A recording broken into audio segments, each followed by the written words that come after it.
Everyone knows that tracking live drums can be a complete pain. That's why in this video, I'm going to break down how to use Superior Drummer 3's tracking feature in your DAW so you can take your live drum recordings and transfer them into something special, but still retain that organic sound of a natural raw drum performance that we all love. We found that MIDI drums can be useful, but it just doesn't match the aesthetic or dynamics of a real drummer playing in a real room, but we know there's a ton of challenges when it comes to tracking drummers. Don't always have an ideal space. So in this video, I'm gonna dive into my DAW and we're going to take a look at Superior Drummer 3's tracking feature. Before that, you should hit the like button and subscribe to the channel if you like seeing this kind of content. You can push this content out into the algorithm so it can help other musicians out there. I also have a free guide called the Home Studio Gear Guide. It's a guide outlining everything you need to get started in your home studio gear-wise, and the Home Studio Toolbox will help you give you everything you need software-wise to get started in the home studio. You can find those guides in the description box down below. Anyways, let's get into the video and let's break down how to use the tracking feature in Superior Drummer 3. Okay, so I'm in my DAW now, and this is a sample of the raw drums that I recorded. So I'm just going to play through that real quick.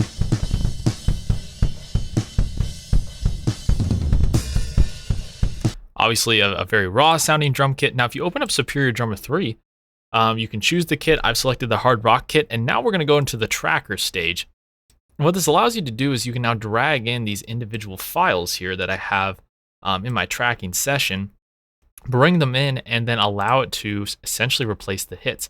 First thing I'm going to do is set the tempo. So the tempo for the track is 138. I'm going to make sure that it has that all figured out there. Now let's start to bring in some of these. So I'm going to bring in the kick into Superior Drummer. It's going to prepare the track. It typically can read or read the track type. So it might know it's a kick. It might get confused between the snare and toms and hat on occasion. Depends on how well things are recorded. But it knows it's a kick track. And then if I zoom out here, it's going to show me all the hits and actually give me some wiggle room here for determining what these are. So I have this Superior Drummer solo now. Let's stop for a second. You can use the mix knob to mix between the source or the sample. So if I want 100% the source track, or if I want just the sample. In my opinion, that's pretty helpful when determining what hits are what. You can turn that on and go, okay, that's not actually a kick hit, or it's a little off in the program. If you zoom in here, this shows you all the individual hits and their velocity. So if I play this, if we listen to everything in context here,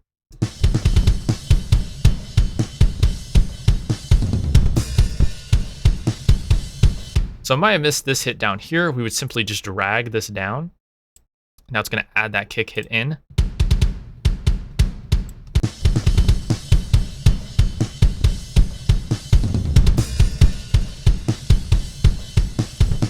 And you can also set the velocity. So for example, I could go in and raise some of these velocities, lower some of these velocities, make it so it was much less sensitive. You have all that control here in Superior Drummer 3 for this entire track.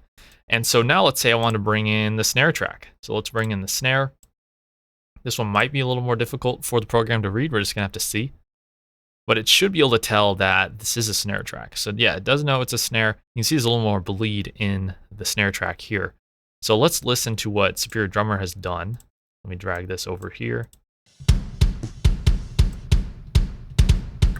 So the snare level is just too low. We're going to have to drag this down to get to read any of the snare hits at all here.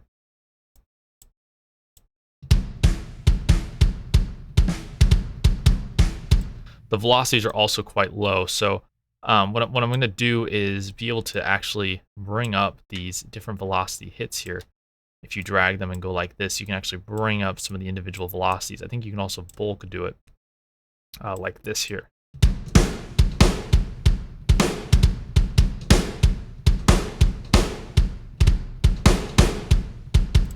So that's an example of how to drag some tracks in and actually start triggering them. One thing I find very helpful though is, for example, I'm going to remove the snare track, is you can actually export the MIDI. So I could export this kick MIDI, drag it back in, and then actually re-trigger it with something else if I wanted to, and bring all the velocities up or something like that. So for example, if I, all tracks combined are kick stem, I just want the kick stem, and then I'm going to save the selected MIDI. I'm going to go kick, and I'm just going to save it here. And then if I went to my file explorer, for example, and went and found that kick track, I could drag the MIDI in now, and now I've got a full on MIDI track.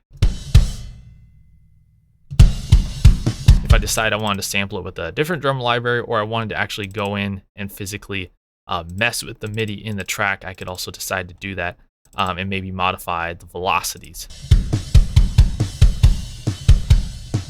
Or maybe just visually be able to tell if it's lining up properly with my actual track here. So if I went item properties. So anyways, that's a quick example of how to use the Superior Drummer 3 tracking feature. I think it's very useful. It's definitely helped me on this project when triggering sample drums. Let me know, what do you use to trigger? I know people use a lot of different programs. I just am very familiar with Superior Drummer. I like the sounds I get in there. I want to sort of trigger things directly, if possible, with my libraries while I'm deciding what decisions I'm making. So let me know in a comment down below, what do you use? Like and subscribe to the channel. And anyways, I'll see you guys next time.